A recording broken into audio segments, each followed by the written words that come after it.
PR পদ্ধতিটা হচ্ছে ডাল নাই তোলা নাই নীতিরাম সর্দার। বিএনপি কে ভোট দেওয়ার জন্য মানুষ এখন বেকুল হয়ে আছে।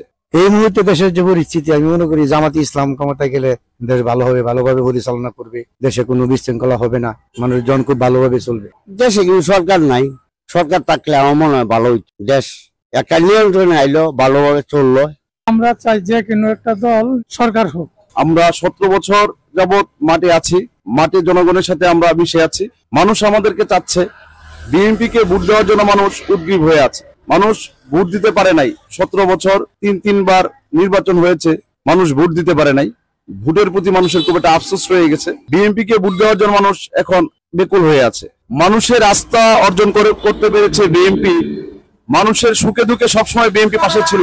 মানুষের অধিকার নিয়ে কথা বলেছে, বরাবরই মানুষের অধিকারের জন্য বিএনপি মাঠে থেকেছে। এবং আমাদের নেত্রী বেগম খালেদা জিয়া মানুষের ভোটের অধিকার, মানুষের ন্যায্য মূল্য এবং মানুষের ন্যায্য পাওনার অধিকারের জন্য উনি জেল কেটেছেন। মিথ্যা একটা মামলা দিয়ে ওনাকে জেল কাটিয়েছেন সাবেক ফ্যাসিস্ট সরকার শেখ হাসিনা। আমরা আশা রাখি ফেব্রুয়ারিতে নির্বাচন হবে। আমাদের নেতা জনাব তারেক রহমান আমাদেরকে নির্বাচনের প্রস্তুতি নেওয়ার জন্য এখন অব্দি বলে দিয়েছেন, আমরা নির্বাচনের প্রস্তুতি নিচ্ছি।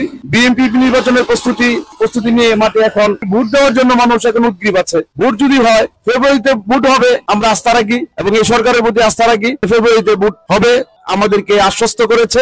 আমাদের নেতা তারেক রহমান আমাদেরকে মাঠে থাকার জন্য বলেছে। পিআর পদ্ধতিটা হচ্ছে ডাল নাই তোলা নাই নীতিরাম সর্দার, এই টাইপের একটা ঘটনা আর কি। যাদের ভোট খুবই সংকীর্ণ এবং অল্প, তারা এটাকে পুঁজি করে একটা নিজের একটা অবস্থান তৈরি করার জন্য পিআর পদ্ধতিটা কাজে লাগানোর চেষ্টা করছে। তাদের অবস্থান মাঠে আসলে শূন্য। পিআর পদ্ধতিটা একটা নতুন করে একটা পদ্ধতি চালু করছে, যারা মানুষ এখনো বুঝতে পারে নাই। যারা বুঝতে পেরেছে তারা আসলে বুঝতে পেরেছে, তারা যে ঢাল নাই তোলা নাই নীতিরাম সর্দার টাইপের একজন নেতা হইতে চাইতেছে বা সরকারের পৃষ্ঠপোষকতার মাধ্যমে তাদের অবস্থান তৈরি করতেছে। এই হলো ঘটনা।